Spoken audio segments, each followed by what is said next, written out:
Hi friends, welcome to Rani Aari works. இன்றைக்கி class number 49ல் long and short ஸ்டிச்சை வந்து நம்ம ஃபில்லிங்கில் பார்க்க போகிறோம். ஓகேயா, ஒரு லீஃப் ஃபில்லிங்கில் நம்ம ஃபஸ்ட்டு ட்ரை பண்ணுவோம். ஆக்சுவலாக அது ஃபெதர் ஸ்டிச்சுக்கு தான் நம்ம யூஸ் பண்ணுவோம்.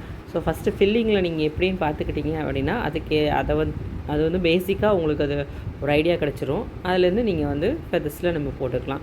ஸோ இதுக்கு நான் வந்து ஒரு லீஃபை நார்மலாக ஒரு லீஃப் ட்ரா பண்ணிக்கிறேன். அதாவது லீஃபை ட்ரா பண்ணுறேன் அப்படின்னா அவங்களுக்கு லீஃப் வரலைன்னா பேட்டர்ன் எடுத்து கூட நீங்கள் ட்ரா பண்ணிக்கோங்க. இல்லைன்னா நான் ஆஸ் சொன்ன மாதிரி மேலே நம்ம வந்து ட்ரையாங்கிளுக்கு நம்ம போடுவோம் தெரியுமோ, அந்த மாதிரி கூம்பாக போட்டுட்டு கீழே அப்படியே வளைச்சி விட்டிங்கன்னா லீஃப் அழகாக வந்துடும்.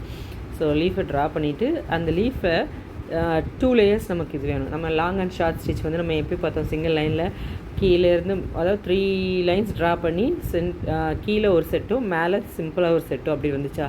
ஸோ அது மாதிரி ட்ரா பண்ணுறதுக்காக இப்போ நம்ம இன்னொன்று லீஃப், அதாவது சைட்லேயே வந்து இன்னொன்று ஒரு லீஃப் வரைகிறோம்.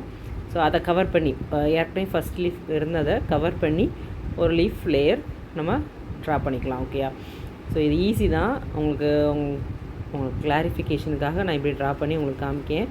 ஸோ இதில் உங்களுக்கு புரிஞ்சிட்டு அப்படின்னா நீங்கள் ஃபெதர் ஸ்டிச்சும் உங்களுக்கு ஈஸியாக வந்துடும். ஸோ இப்படி ட்ரா பண்ணிக்கோங்க. இப்போ சென்டரில் நீங்கள் வந்து ஸ்ப்ளிட் பண்ணிக்கோங்க. ஸோ ஃபஸ்ட்டு உள்ளே போட்டிருக்க லீஃபோட டாப் எட்ஜும் வெளியில் அவுட்டரில் உள்ள டாப் எட்ஜும் உங்களுக்கு ஒன்று போல் இருக்கிற மாதிரி பார்த்துக்கோங்க. ஓகேயா, ஸோ இதுவும் வந்து த்ரெட் ஒர்க் அப்படிங்கிறதுனால நம்ம 13.5 mm நீடில் யூஸ் பண்ணுறோம். டுலிப்பில் ஜப்பான் பிராண்ட் எடுத்துக்கோங்க. ஓகேயா, பார்த்துக்கோங்க. டுலிப்பில் ஜப்பான் பிராண்ட் எடுத்துருக்கேன். 13.5 mm நீடில் யூஸ் பண்ணலாம். ஓகேயா, ஸோ இது வந்து நம்ம சரி த்ரெட்டில் போட முடியாது. அதான் நான் சொன்னேன், ஒரு ப்ராக்டிஸ்க்கு உங்கள் கிளாரிஃபிகேஷனுக்காக இதுக்கு முந்தின கிளாஸில் சரி த்ரெட்டில் போட்டேன். ஸோ இது சில்க் த்ரெட்டில் போட வேண்டிய ஸ்டிச் தான். ஸோ ஆரஞ்சு கலர் த்ரெட் எடுத்திருக்கேன். ஸோ பாபினில் ஒரு நூல் சுற்றிருக்கேன். ஒரு த்ரெட் போதும், 2 த்ரெட் எடுத்து வேஸ்ட் பண்ணாதீங்க. சென்டராக வந்து இப்போ லீஃபில் சென்டராக லைன் பிரிச்சுக்கோங்க. ஸோ கொஞ்சம் ஒரு 1/2 சென்டிமீட்டர் கீழே இறக்கிக்கோங்க. இறக்கி டாப்பில் ஒரு லாங் செயின் ஸ்டிச் போட்டு அதை அப்படி மேலே இழுக்கிறோம்.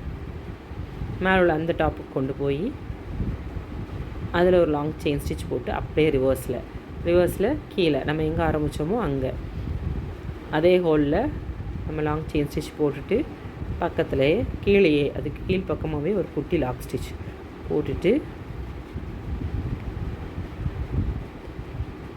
அதோட ரைட் சைடில் கொஞ்சம் கீழே, அதாவது அந்த ஷேப்புக்கு ஏற்றாப்பில் கொண்டு வாங்க. இதுக்கு கொஞ்சம் நெருக்கமாக தான் போடணும். ஸோ இப்போ டாப்பில் போடையில் கொஞ்சம் கேப் விட்டு போடணும். ஓகேயா, கொஞ்சம் கேப் விட்டு நீங்கள் இழுக்கணும். ஸோ இதுக்கு முன்னாடி நம்ம லைனில் பார்த்ததுனால உங்களுக்கு கிளியராக புரிஞ்சிருக்காது. ஸோ அதனால் கீழே உள்ளதை ஃபுல்லாகவே நெருக்கமாகவும் மேலே போடுறது எல்லாத்தையுமே வந்து கொஞ்சம் கேப் விட்டு போட்டிங்கன்னா உங்களுக்கு நல்லாயிருக்கும். ஸோ இப்போ ரைட் சைடில் போட்டாச்சு. இப்போ ஈக்குவலாக கொண்டு போகிறதுனால இப்போ லெஃப்ட் சைடில் போடுறோம். லெஃப்ட் சைடில் ஃபஸ்ட் லைனு போட்டிருக்கிறதுக்கு கொஞ்சம் கீழே. ஸோ அதான் அந்த டாப்பு எப்படி வருதுன்னு பார்த்துக்கோங்க. ஸோ மேலே கொண்டு போய் கொஞ்சம் டிஸ்டன்ஸில் கீழே இறக்கி கொஞ்சம் டிஸ்டன்ஸ் விட்டு போடுறோம். போட்டு அதை அப்படியே ரிவர்ஸில் கொண்டு வந்து கீழே போட்டு பக்கத்தில் ஒரு குட்டி லாக் ஸ்டிச். ஸோ இப்போ நெக்ஸ்ட் சைடு. ஸோ இப்படி வந்து ஈவனாக மாற்றி போடணும். ஸோ மேலே போடுறதுக்கு மட்டும் கொஞ்சம் கேப் விட்டுக்கோங்க.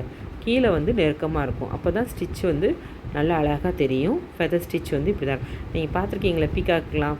ஸோ உள்ளே வந்து நல்ல நெருக்கமாக இருக்கும். வெளியே போக விரிஞ்சு ஃபெதர்ஸ் வந்து விரிஞ்சு இருக்கும். ஸோ உள்ளது மட்டும் டார்க்காக திக்காக, அதாவது மயில் கழுத்து கலர் அப்படின்னு சொல்லுவாங்க தெரியுமா, மயில் ரெக்க கலர் அந்த மாதிரி அந்த டார்க்காக இருக்கும். வெளியே அவுட்டரில் பார்த்திங்கன்னா அப்படியே பிரிஞ்சு லைட் கலரில் மாறிடும். ஸோ அந்த மாதிரி இதில் தெரியணும். ஸோ உள்ளே வந்து டார்க் ஆரஞ்சு கலரில் தெரிகிற மாதிரியும் வெளியே வந்து லைட் ஆரஞ்சில் வந்த மாதிரியும் ஒரு ஃபீல் கொடுத்துரும். ஸோ இப்போ வந்து ஸ்டிச்சஸ் வந்து கண்டினியூஸாக இதே தான் கண்டினியூ ஆக போகுது. ஸோ ஈஸி தான். அதான் இதில் வந்து இன்னொன்று என்னென்னா சில்க் த்ரெட்டில் தான் இதை போட முடியும். சரி த்ரெட்டில் போட்டு துணியை வந்து வேஸ்ட் பண்ணாதீங்க. துணி வந்து ஷ்ரிங்க் ஆகும். ஸோ சில்க் த்ரெட்லேயே ஷ்ரிங்க் ஆகுது, எனக்கே ஷ்ரிங்க் ஆகுது. ஸோ நீங்கள் வந்து சில்க் த்ரெட்டில் மட்டும் போட்டு ப்ராக்டிஸ் பண்ணால் போதும். அது மாதிரி சில்க் த்ரெட்டில் போட்டு ப்ராக்டிஸ் பண்ணல உங்களுக்கு டபுள் த்ரெட் வருதான்னு செக் பண்ணிவிட்டு நீங்கள் போடுங்க. ஒவ்வொரு பஞ்ச் பண்ணி ஒவ்வொரு ஸ்டிச் போடும் போதும் டபுள் த்ரெட் வருதான்னு நீங்கள் செக் பண்ணிக்கோங்க. ஸோ ரொம்ப ஃபாஸ்ட்டாக போடுறேன்னு சொல்லிவிட்டு பிச்சு பிடுங்கி போட்டுறாதீங்க. ஸோ கொஞ்சம் மெதுவாகவே நீங்கள் ட்ரை பண்ணுங்கள். ஃபஸ்ட்டே ஸ்டார்டிங்லேயே ஃபாஸ்ட்டு வராது. போட போட தான் ப்ராக்டிஸ் பண்ண தான் ஃபாஸ்ட்டாக வரும். ஸோ ஈவனாக கேப் விடுங்க. ஸோ மேலே உள்ளதை வந்து ஈவனாக கேப் விட்டு கொண்டு வாங்க. கீழே உள்ளதை நல்ல நெருக்கமாகவே போட்டுட்டு வந்தீங்கன்னா இன்னும் அழகாக வரும். ஸோ இந்த அளவுக்கு இவ்வளோ தான் long and short stitch. So இதில் வந்து நம்ம லீஃப் ஃபுல்லாக ஃபில் பண்ணி கீழே வரைக்கும் எண்டு வரைக்கும் லீஃப் ஷேப்பில் கொண்டு வர முடியாது. ஸோ அதனால் நம்ம எவ்வளோ தூரத்துக்கு உள்ள லீஃப் கவர் ஆகிற வரைக்கும் மட்டும் நம்ம போடுவோம். ஸோ நம்ம ஃபெதர் ஸ்டிச் வந்து எப்படின்னா ஹாஃப் சர்க்கிள் போட்டு அதில் தான் நம்ம ஃபெதர் ஸ்டிச் கொண்டு வருவோம். ஸோ அதுக்கு நம்ம இந்த இது போதும். அதில் வந்து ஃபுல் லீஃப் வராது. ஸோ ஓகேயா? ஸோ அதனால் நம்ம இதில் வந்து உள்ள லீஃப் மட்டும் கவர் ஆகிற வரைக்கும் நம்ம போட்டுக்கிறோம். ஸோ நம்ம நியர்லி 50 கிளாஸ் வந்துட்டோம். ஸோ இன்னும் வந்து நம்ம பேசிக் செயின் ஸ்டிச்சே வரல அப்படின்னா ரொம்ப ரொம்ப கஷ்டம். ஸோ 1 டேக்கு வந்து நீங்கள் அட்லீஸ்ட் 1 ஹவராவது நீங்கள் செயின் ஸ்டிச் ப்ராக்டிஸ் பண்ணிகிட்டே இருங்க. ஒவ்வொரு ஸ்டிச்சுமே வந்து ரொம்ப முக்கியம். ஸோ நம்ம வந்து செயின் ஸ்டிச்சை பேஸ் பண்ணி தான் எல்லா ஸ்டிச்சஸுமே வருது. ஸோ செயின் ஸ்டிச் மட்டும் ப்ராக்டிஸ் பண்ணால் காணாது. எல்லா ஸ்டிச்சஸுமே வந்து நீங்கள் ப்ராக்டிஸ் பண்ணுறது ரொம்ப ரொம்ப அவசியம். ஸோ அது மாதிரி சில்க் த்ரெட்டில் வந்து கண்டிப்பாக டபுள் த்ரெட் வருதான்னு பார்த்துக்கோங்க. பிசுறு இல்லாமல் போட ட்ரை பண்ணுங்கள். ஓகேயா? பிசுறு வராமல் பார்த்துக்கோங்க. ஸோ நான் வந்து இதுக்கு வந்து டபுள் பை பிராண்டு தான் எடுத்திருக்கேன். ஸோ டபுள் பை பிராண்டு வந்து எனக்கு செட் ஆகுது. நான் இது எந்த ஒரு ப்ரொமோஷன்லாம் கிடையாது. ஸோ எனக்கு செட் ஆகிற பிராண்டு நான் உங்களுக்கு சொல்கிறேன். ஸோ இதை விட நல்ல பிராண்ட் இருந்துச்சுன்னா எனக்கு கண்டிப்பாக கமெண்ட் செக்ஷனில் சொல்லுங்கள். நான் அதை யூஸ் பண்ணி பார்த்து அதோடய ரிவ்யூ என்னன்னு கொடுக்குறேன். ஸோ மித்த பிராண்டை விட எனக்கு இதில் வந்து பிசுறு தட்டுறதோ நெக்ஸ்ட்டு சீக்கிரமாக அந்து போகிறதோ இல்லாமல் நல்லா நீட்டாக வருது.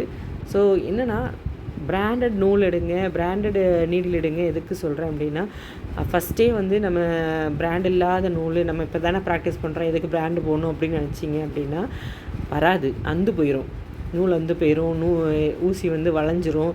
ஸோ அப்போ உங்களுக்கே வந்து செல்ஃப் கான்ஃபிடென்ஸ் கம்மியாயிரும். நமக்கு வரலையோ ஆரி வரலையோ அப்படிங்கிற ஒரு திங்கிங் வந்துடும். ஸோ அதனால் நல்ல நூலை வாங்கி நல்ல ஊசி வாங்கி, ஸோ அயன் நீடில்லாம் வரும். சில பேர்த்துக்கு அயன் நீடில் வந்து வளைஞ்சிரும். ஸோ அதில் ப்ராக்டிஸ் பண்ணும்போது வரலையேன்னு கொஞ்சம் நீங்கள் அப்செட் ஆகிறதுக்கு வாய்ப்பு இருக்குது. ஸோ அதனால் ஃபஸ்ட்டே நீங்கள் டுலிப் பிராண்ட் வாங்கிடுங்க. நீடில் டுலிப் பிராண்ட் நல்ல ஸ்ட்ராங்காக இருக்கும். ஸோ நீங்கள் எப்படி வளைச்சாலும் அது வளையாது. அதே மாதிரி நூலில் வந்து டபுள் பிராண்டே வாங்கிடுங்க. ஓகேயா? ஸோ அது வந்து அத்து போகிறது வந்து ரொம்ப கம்மி. ஸோ மித்த பிராண்ட்லலாம் வந்து சீக்கிரமாக அந்து போயிடுது. நான் யூஸ் பண்ணி பார்த்துட்டு தான் சொல்கிறேன். மித்த பிராண்டில் வந்து கலர்ஸுக்காக நம்ம மித்த பிராண்டு போகும்போது ரொம்ப கம்ஃபர்ட் ஜோன்லேருந்து வெளியே வந்த மாதிரி இருக்கும். ஸோ இப்போ நம்ம எண்டுக்கு வந்துட்டோம். எண்டில் வந்து எண்ணாட் போட்டு கம்ப்ளீட் பண்ணிட வேண்டியதான்.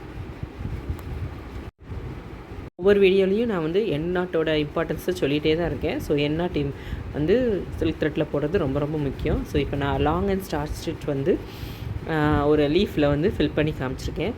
ஸோ இதுதான் நம்ம ஃபெதர் ஸ்டிச்சில் போடுவோம். ஓகே, இந்த வீடியோ பிடிச்சிருந்துச்சுன்னா லைக் பண்ணுங்கள், ஷேர் பண்ணுங்கள், மறக்காமல் சப்ஸ்கிரைப் பண்ணுங்கள். தேங்க்ஸ் ஃபார் வாட்சிங்.